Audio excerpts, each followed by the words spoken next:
girls or boys. It's confusing these days, but moon dust will cover you. But this chaos is killing me.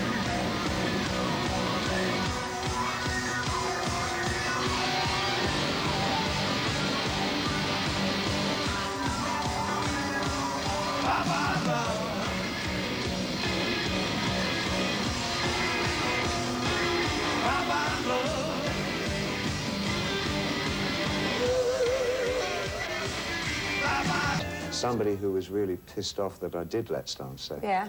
And always liked the Eno stuff. I mean, he's going to come along and probably will have gotten into the Outside album. And for him, it's going to be something really exciting and maybe new. That dilemma of maybe a few good film festivals where all the films are cramped into only 2 weeks or 3 weeks, and the rest of the year that town sees rubbish. Yeah, right. Like James Bond. Yeah, exactly. I saw that 2 days ago. It was just, I mean, I went into the cinema to just have this little piece of culture because James Bond, you have to look at it. But if it wasn't the name James Bond, I think it wouldn't even get into the cinemas. It's such a bad movie. Already that film has made more than any other James Bond movie. I mean, it's phenomenal. Did you see it, though? No. You shouldn't. It's just wasted time. 2 hours of wasted time. The last thing I saw that I liked was Wayne Wang's movie Smoke. Yeah, I haven't seen it, unfortunately. Oh, it's great. That's really great. Did you see the... Harvey Keitel is wonderful in it. The second sequence? Not Blue yet. in the Face? But the one with the cameo performances. Yeah. Yeah, that wasn't very good. No? No, it's not. It really is throwaway and very... it feels like everybody's trying really too hard to be actors, you know, and it's like a workshop that's not terribly successful. But the film Smoke is wonderful. Should we start the interview because he's already talking about movies? Well, the interview doesn't ever, you know, the thing is, an interview doesn't have to be based around the subject, I find. I know. Don't you find that? I know. Of course, I'm quite nervous, and I prepared myself as far as I can. And now please, I thought I'd like you. No, I want kind you to of get to the questions. You should do that. Okay. Okay. Yes. Okay. Okay. Well, I am a little bit nervous, but you can't tell. You can't tell. I'm very nervous too. Yeah, I imagine you're very nervous. Never had an interview on TV before. Okay. Well, tonight, in 2 hours, I think it's going to be your second concert in Germany. Yes, it is. Yeah. The last one was in Hamburg. Yeah. And I read the reviews. Yeah.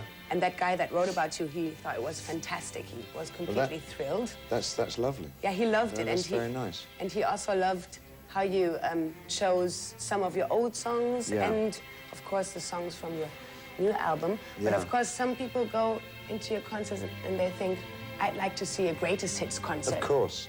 But... Of course, it is troubling. I mean, critique is a really ambivalent thing to come to terms with, because what you have is one man in 14,000, or whatever the arena is, and he makes the decision based on his subjective view, and his subjective view maybe he comes along wanting very much to see the commercial thrust of an artist, so he wants to see Ashes to Ashes and Let's Dance and something, and he's going to be very disappointed, especially if he doesn't like the new album. And for him, it's going to be a terrible concert. For somebody else, somebody who was really pissed off that I did Let's Dance Say, and always liked the Eno stuff, I mean, he's going to come along and probably will have gotten into the Outside album. And for him, it's going to be something really exciting and maybe new. So it's really, and it's, and one is aware of it. I mean, I can't lie and say that I'm not aware that critique will encourage or disencourage people to come to a show. So one hopes that enough people, well, you know that you're never going to get, you can't please all the people all the time. Yeah. But you hope that, you know, a good 50% of who's coming along to see the show as reviewers will kind of get what you're doing. Do you think that it is some kind of a respect that the audience or the viewer or the listener has to give towards you, that they do listen to your album and they are curious about what you're doing, the new stuff? I think with the present audiences, as I hope you see tonight, and definitely in Hamburg, is that we've had the most incredibly receptive audiences. Yeah. I mean, they're really willing to just go with it. And I trust that they've come there not expecting the biggest hits, and it feels like they didn't expect to be. They don't yell out for hits and things. Yeah. It's like, well, we know he's going to be awkward,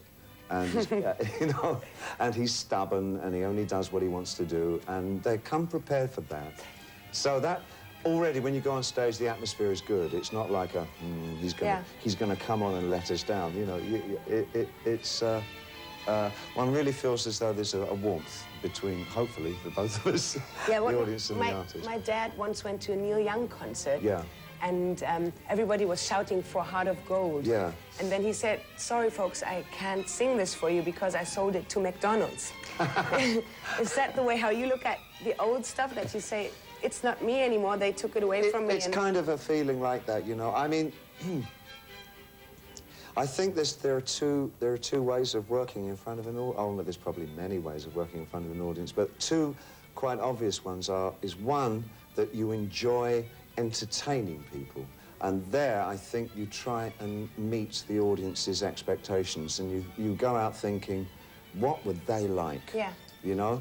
And the other way of performing, which is the way that I probably tend to fall into, is I've got something I'm excited about, and I'd like to relay it to other people. And so you kind of, you say, look, just give me a little of your patience, but this thing up here is like really interesting. Have a listen to this, you know, see what you... There's my sanity. There's a lot more stability about the way that I function in life generally. And so there's no real danger of me becoming those, or those characters becoming me, or me becoming them, or whatever that you That's think. kind of the next question. Next question I wanted to pose is how you choose your songs that you want to perform, the lineup. Is that your personal preferences, or is it the audience's preferences, or is it somehow that you try to take from your work that relate to something your like new that? work? That's quite close. For this tour, for instance, that a good 50% of the show would be work from the new album. What I did was juxtapose songs that come from my past, maybe running through. So to give some kind of sense about a particular writing that I have, that you kind of pick up in threads going right back to, in fact, I even Ziggy Stardust song, which is Moonlight Dream, kind of intensity that the new material, but they're not all obvious songs. And there are some songs which are still quite popular that I do in the show that I haven't done for a long time. For example, The Man Who Sold the World. Man Who Sold the World, indeed, I was wondering, it was kind of a recovering of the... You heard it on the Unplugged album? Yes, I would... I did. Yeah, I wouldn't have done it if I didn't think that me, especially people, would... If they didn't know it, I wouldn't probably have included that particular song. But it seemed perfect, the way Kurt did it, and really gave it a new audience. I'm pleased about that. Were you proud? Absolutely. You know, it's good when...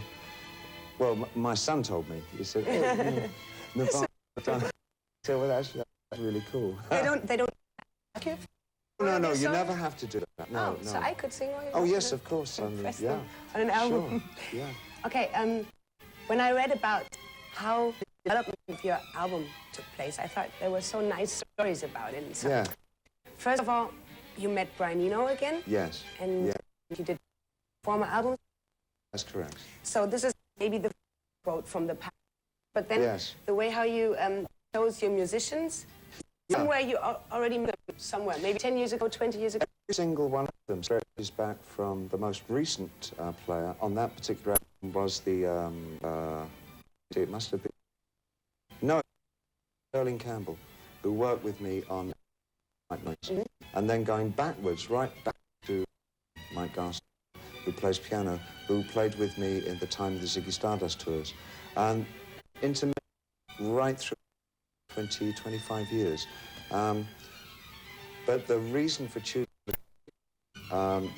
was that each one was the most inventive musician of that particular period. So it's like putting all the chemistry would be. So The first step of the concept. That was the first step of the concept. That I wanted people who gave as much back as Brian and I, and come back with their own way of playing the ideas. You know? And I think that it's very interesting what you gave them in the first place when you went to the studio all together. Yeah. And how the first thing was the decoration of the studio, so everybody felt to walk into a room which is somehow similar like to this, you know. It's very stark and it has wires everywhere, and it feels like you have come in to do a job of work, and suddenly you feel the pressure on you to produce something. You know, you automatically feel you're in this music factory, and Brian and I wanted to reduce that and take the emphasis off the factory kind of feel of it.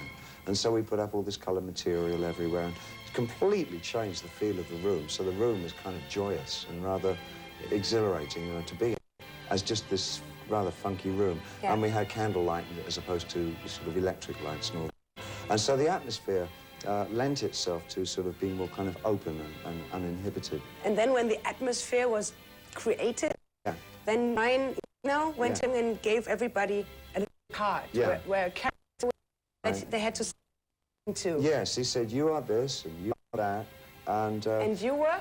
I was a soothsayer, and I had to give of all communication had been. I had to give them say what's been happening around town. And so everybody had these characters, and they tried, at least for the first minute, to play within character. Well, actually remaining character, but you come into the music is very different if you've just been told, well, these are the kind of chords that I want you to play. You know, you're a musician. It puts people in the place. And you also like it because it... They are outside of themselves. Yeah. Virtually outside of themselves when they enter the music, which is always an interesting thing. Did you also like it because it's the first time since a long period of time that you do another character, although you didn't create it yourself this time? No, no.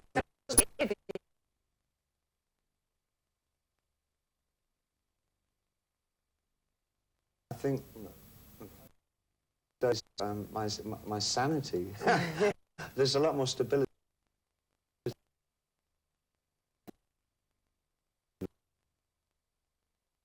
And becoming those